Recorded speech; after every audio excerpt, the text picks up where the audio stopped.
नमस्कार, times of Swaraj में आप सबों का स्वागत है। मैं हूं संतोष सिंह और आज हम टाइम्स ऑफ स्वराज में बात कर रहे हैं जातीय जनगणना के उस जिन का, जिस जिन को बोतल से बाहर निकालने के लिए राम मनोहर लोहिया के जमाने से राजनीति चली आ रही है। पिछड़ा मांगे 100 में 60, ये तो नारा उस दौर से रहा है। तो राजनीतिक भागीदारी तो उन्हें मिल चुकी है, नौकरी में भी वो भागीदारी है। आज देख लीजिए, बिहार जैसे राज्यों में हमें नहीं लगता कि 60 से 70% पिछड़ी जाति दलित लोग नौकरी में नहीं आ रहे हैं। नीतीश कुमार के शासनकाल में तो ये स्थिति हम हर बहाली में हमने देखा है कि 15 से 20% के बीच में सवर्ण, अब अधिकारी हो, सिपाही हो, कुछ भी हो, इससे ज़्यादा रेशियो नहीं है। आप देख सकते हैं, बीपीएससी का रिजल्ट देख लीजिए, कर्मचारी चयन आयोग का रिजल्ट देख लीजिए, दरोगा बहाली का रिजल्ट देख लीजिए, जो भी बहालियां आ रही हैं उसका रिजल्ट देख लीजिए, कोई फर्क नहीं है। उतनी भागीदारी उनकी है। हाँ, राजनीतिक फर्क है। राजनीतिक फर्क ये है कि आरजेडी, जिनकी राजनीतिक जमीन खिसक चुकी है, जो पूरी तौर पर कास्ट के राजनीति के सहारे ही राजनीति साधते रहे हैं इस प्रदेश में, उनके तरह के जो राजनीतिक पार्टियां हैं, यूपी में भी मुलायम सिंह की पार्टी है, इन लोगों के सामने एक लक्ष्य था कि हम इस बात को एक्सपोज करें कि मोदी 15% आबादी को 10% आरक्षण दे रहे हैं, तो जो 60% है उसको 50% मिलना चाहिए। ये सवाल खड़े करें और उसके बाद उसके आधार पर हम बैकवर्ड को एकजुट करें कि देखिए इनको कैसे लाभ मिल रहा है। और यही कोशिश है, लालू और तेजस्वी की खुशी का राज यही है। और देख लीजिए, सोशल मीडिया पर भी जो ट्रेंड कर रहा है, खास करके यादव के जो यूथ हैं, वो इन्हीं बातों को लेकर फोकस कर रहे हैं। पूरी राजद की आईटी सेल इसी बात को फोकस कर रहा है कि देखिए आबादी जिसकी 15%, उसको 10% आरक्षण का मिल रहा है ना। सारे स्तर पर यही चीज़ें चल रही हैं।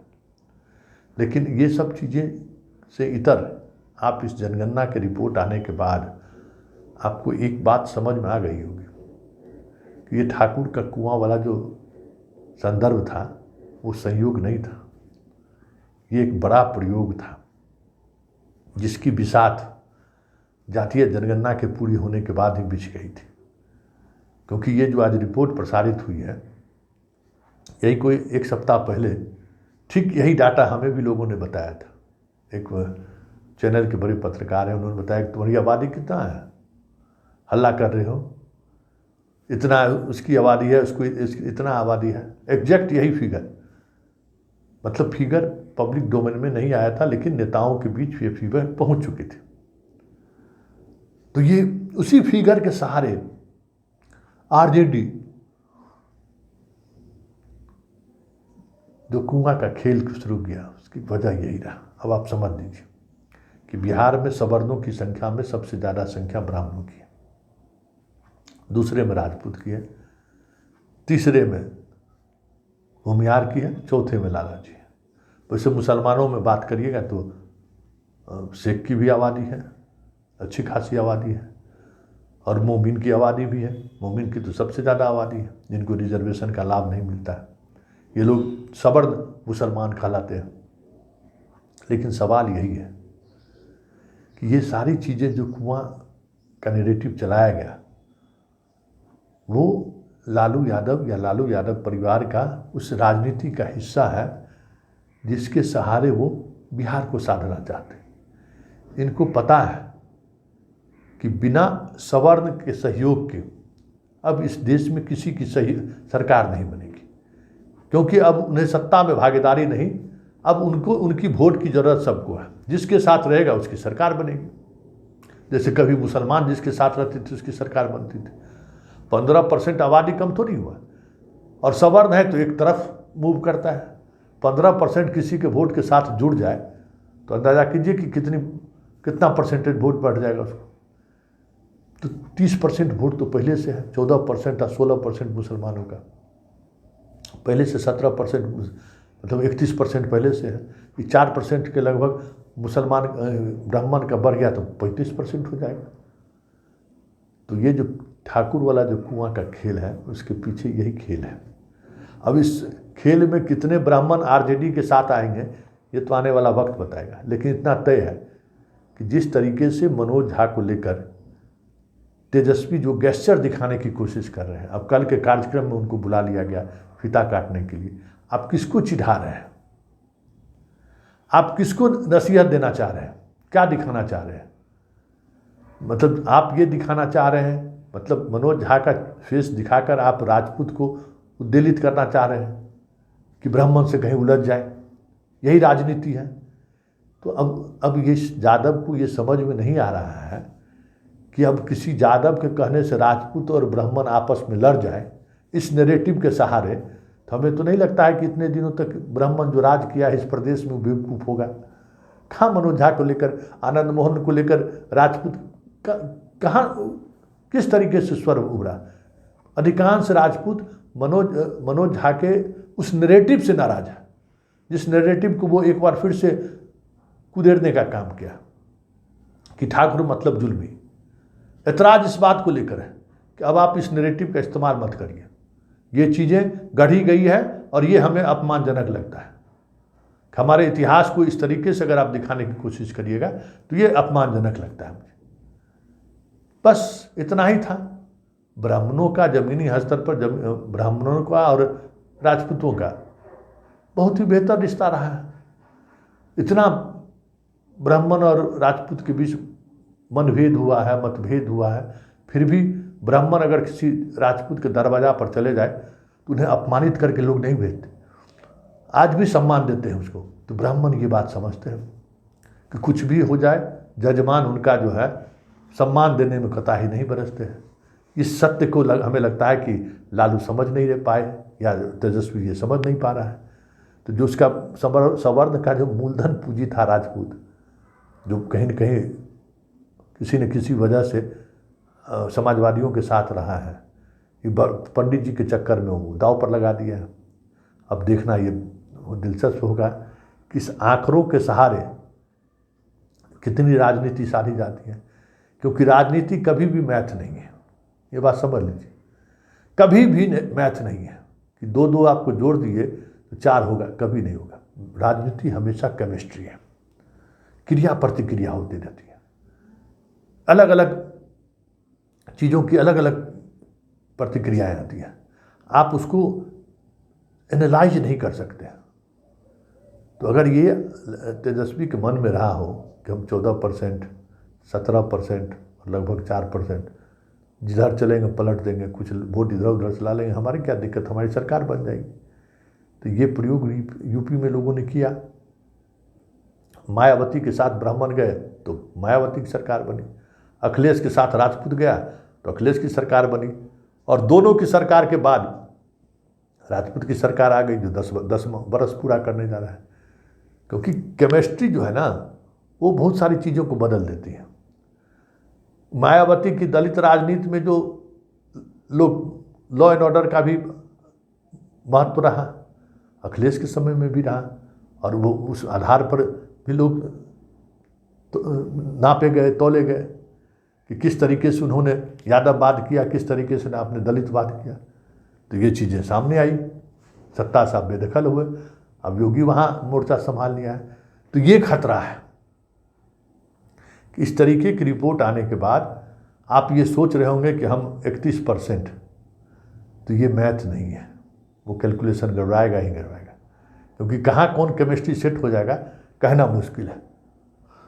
फिलहाल जातीय जनगणना पर जो चीज़ें सामने आई हैं वो अब ये तय कर दिया है कि बिहार की आने वाली राजनीति उसी और ले जाने की कोशिश होगी, 95 की तरह बैक कोशिश होगी, अपने लोगों के बीच जाके कहें कि देखिए अगड़ी जाति जो है सो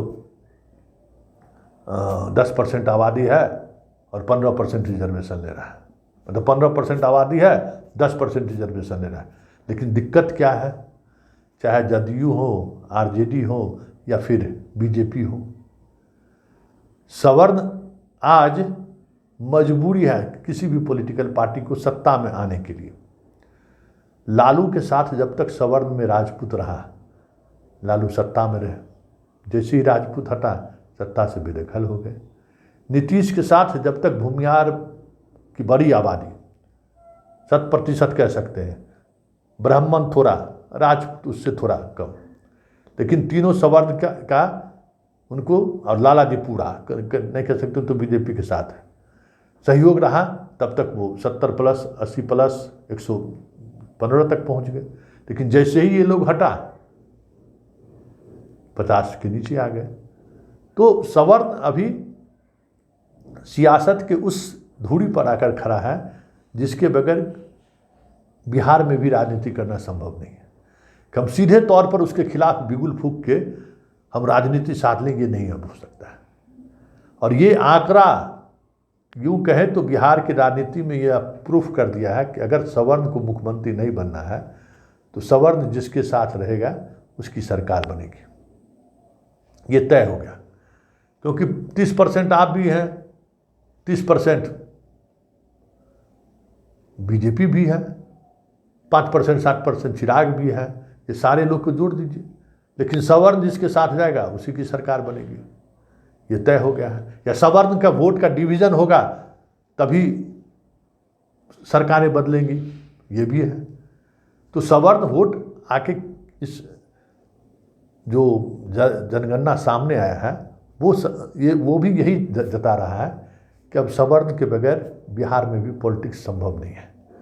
और उसमें राजद के लिए है कि अंतिम दाव है, कहते हैं ना कि इस बैटल का लास्ट असॉल्ट वो लगाना चाहता है इस नौकरी के मामले में, सवाल खड़ा करके कि 15% जिसकी आबादी है 10% रिजर्वेशन कैसे लेगा। हालांकि ये समझिए कि सीधे सीधे तौर पर आग से खेलने जैसा है कि आज की तारीख में पूरी तौर पर सवर्ण को नाराज करके राजनीति आप नहीं कर सकते हैं।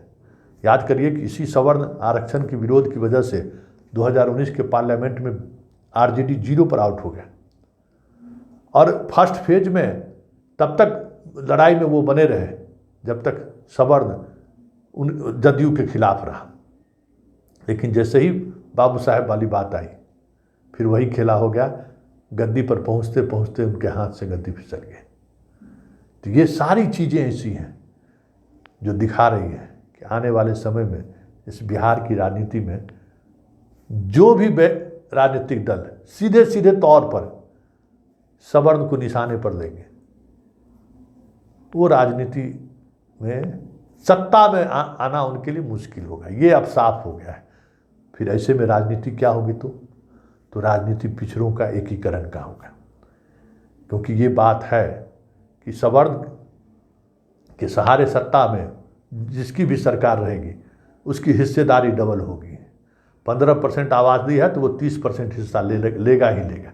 उसका अपना स्वभाव है, उसकी राजनीतिक शैली है, उसकी अपना एक प्रभाव भी है, एक मतलब पूर्वजों से आया हुआ बात भी है कि सत्ता में आए तो फिर हम हिस्सेदारी डबल लेंगे। तो ये चीज़ें पिछड़ी की राजनीति करने वाले को असहज महसूस करता है। तो यही है, तो इसलिए जो पिछड़ी राजनीति करने वाले लोग हैं जो ये सोचते हैं कि अब तमाम पिछड़ा एक साथ आकर हम सरकार बना ले, तो फिर इसके लिए जो रिस्क लेने की ज़रूरत है वो रिस्क लेना पड़ेगा।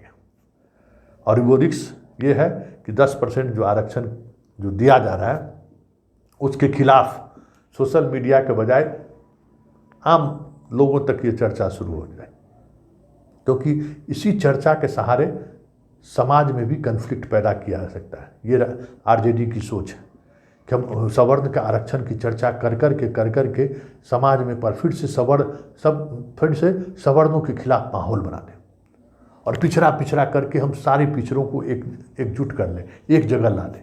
कोशिश यही है, और उसमें थोड़ा स्मार्टली ब्राह्मण को तोड़ने की कोशिश मनोज झा के सहारे हुई है, ठाकुर के कुआं के सहारे। हालांकि उसका कितना प्रभाव पड़ेगा ये कहना मुश्किल है, लेकिन इतना तय है कि राजपूत का अगर 10 वोट भी किसी कंस्टिट्यूंसी में आरजेडी को मिल रहा था तो 8 वोट तो अब राजपूत का वोट नहीं मिलने वाले हैं, वो घट के 2 पर आ ही जाएगा।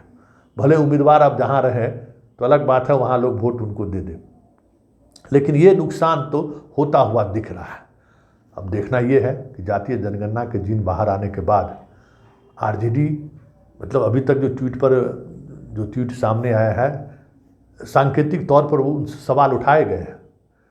हाँ, जितने यादव जो सोशल मीडिया पर हैं वो इस तरीके से आवाज़ ज़रूर बुलंद किए हैं, लेकिन इस आवाज़ को अंजाम तक पहुंचाने के लिए जिस तरीके के फोर्स का इस्तेमाल करने की ज़रूरत है, वो उस फोर्स का आरजेडी कितना इस्तेमाल करता है, ये देखने वाली बात है।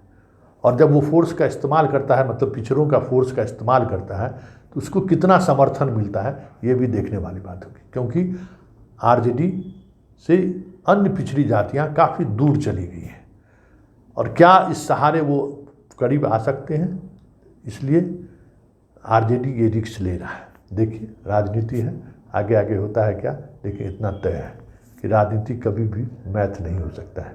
राजनीति हमेशा केमिस्ट्री रहा है और रहेगा भी, और जो केमिस्ट्री साध लेगा राजनीति का वही गद्दी पर बैठेगा, ये भी तय है। देखिए अब क्या होता है, लेकिन तत्कालिक प्रतिक्रियाएं जो आ रही हैं, वो प्रतिक्रियाएं जिस अंदाज में लोग विरोध कर रहे थे, उस अंदाज में बहुत ज़्यादा बदलाव की उम्मीद नहीं दिख रही है। क्योंकि जो चीज़ें हैं, जिस वजह से ये जनगणना की गई है, वो आधार बहुत मुश्किल है कि सिर्फ उसी आधार पर आप सत्ता में आ जाइए, क्योंकि चीज़ें बदली हैं, राजनीतिक समीकरण भी बदला है। और आज सवर्ण की राजनीति यही है कि हम किसी का वोटर हैं, नेतृत्व करने की स्थिति में नहीं है। तो जब आप वोटर हैं तो फिर आप चॉइस करते हैं कि हमें किसको वोट देना है, किसको वोट नहीं देना है। वोट देने से हमारी राजनीतिक महत्वाकांक्षा कितनी पूर्ति होती है, ये महत्वपूर्ण नहीं है। महत्वपूर्ण यह है कि मेरी हिस्सेदारी कितनी तय होती है, ये महत्वपूर्ण है। तो ये जो हिस्सेदारी का खेल है, उसमें जो बार्गेन कैपेसिटी जिसकी जितना ज़्यादा होगी, वो उतना बार्गेन करने की स्थिति में है। तो अब सब कुछ उसी बार्गेन पॉलिटिक्स पर चलेगा, ये महत्वपूर्ण चीज़ है। अब देखिए क्या होता है, अंदाज इंजॉय कीजिए, तनाव लेने की जरूरत नहीं है। इसलिए हम बार बार कहते थे कि जातीय जनगणना होना जरूरी है। अगर 14% यादव है, 2-2.5% कुर्मी है, 4% कोरी है, तो 3 जो पिछड़ी जातियों में जो दबंग जातियां हैं, इसके अलावा जो बाकी पिछड़ी जातियों हैं, उनका सत्ता में, उनका नौकरी में क्या हिस्सेदारी है, ये भी देखने वाली बात है। दलित में पासवान की जितनी आबादी है, कमोबेश उतनी ही आबादी राम की है। राम की नौकरी में और सत्ता में क्या भागीदारी है, ये भी बड़ी बात है।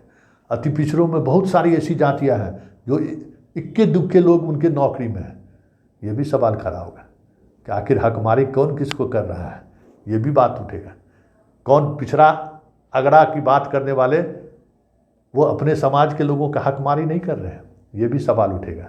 नौकरी में किसकी आबादी 2% है और हिस्सेदारी 8-10% है, ये भी सवाल उठेगा। इसलिए इस तरीके की चीज़ें सामने आनी चाहिए थी। जब हिस्सेदारी का ही सवाल होगा और आबादी के हिसाब से ही हिस्सेदारी तय होगी, तो फिर बहुत सारी राजनीति बदलेगी। 14% वाला मुख्यमंत्री क्यों, ये भी सवाल खड़ा होगा। रोटेशन में 14% वाला क्यों मुख्यमंत्री होंगे? मुसलमान भी कहेंगे भाई आप 14% 17% हम क्यों नहीं मुख्यमंत्री बनेंगे जो हम आपके साथ वोटिंग करेंगे? हमारी क्या मजबूरी है? हमको जो मुख्यमंत्री या उप मुख्यमंत्री बनाएगा हम उनके साथ जाएंगे। क्या है, जब दलित के साथ ब्राह्मण जा सकता है तो बीजेपी के साथ मुसलमान क्यों नहीं जा सकता है कि आप हमको उप मुख्यमंत्री पद दीजिए, इतना मंत्रालय दीजिए, हम आपके साथ एक मुश्त वोट कर दे सकते हैं। तो ये सारी चीज़ें भी समीकरण, जब आंकड़ा सामने है तो केमिस्ट्री तो कोई भी बैठा सकता है। आंकड़ा नहीं था तब तो केमिस्ट्री नहीं बन रहा था। जब हमको पता है कि ये पोटास है, ये कैल्शियम है, ये आयरन है, तो उस तीनों को मिलाने से क्या बनेगा ये हमको पता है ना। लेकिन पहले पता ही नहीं था कि पोटास कितना है, आयरन कितना है और कैल्शियम कितना है, किस किस अनुपात में है। तो वो अनुपात तो आज हमको मालूम हो गया। तो उस अनुपात की जानकारी जब हम हो गया हमें, तो वो केमिस्ट्री के किस फार्मूला पर फिट बैठता है, वो फार्मूला तो हम भी ईजाद कर सकते हैं। इसलिए देखिए, ये राजनीति जो है, इसको आप कह सकते हैं कि जातीय जनगणना को लेकर जो बातें कही जा रही थी और जिस जिन की चर्चा लोग अक्सर करते थे, उस जिन के बाहर आने से इस बिहार की राजनीति एक नई करवट ले ले तो कोई बड़ी बात नहीं होगी।